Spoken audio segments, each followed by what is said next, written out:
Gas সংকটের কোপ এবার দীঘার জগন্নাথ মন্দিরে। মধ্যপ্রাচ্য যুদ্ধের জেরে টান পড়েছে এলপিজি সরবরাহে, আর তার জেরেই মন্দিরের প্রসাদ বিতরণের কাটছাঁট।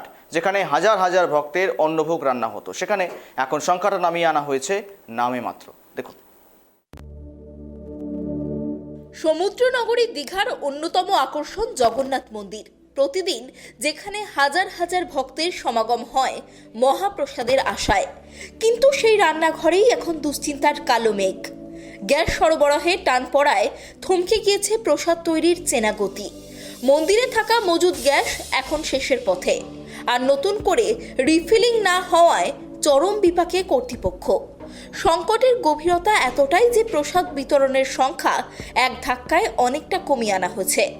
আগে যেখানে প্রায় 3000 মানুষের প্রসাদ রান্না হতো, তা কমিয়ে এখন 750 করা হয়েছে।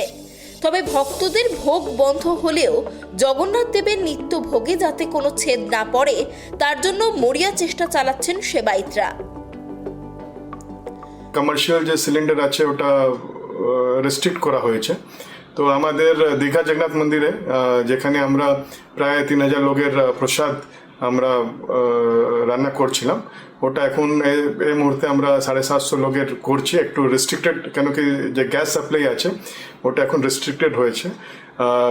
কিন্তু ভগবানের যে ভোগের জন্য যেটা লাগে ওটা গ্যাস এখন আছে। কিন্তু যে বাইরের লোকের জন্য আমরা তীর্থযাত্রীর জন্য যেটা আমরা ভোগটা রান্না হতো, ওটা পরিমাণটা কমানো হয়েছে। শুধু মন্দির নয়, এই সংকটের ছায়া দীর্ঘ হচ্ছে দীঘা, শঙ্করপুর, মন্দারমণি এবং তাজপুরের পর্যটন মানচিত্রেও। কিন্তু এই পরিস্থিতি কতদিন চলবে?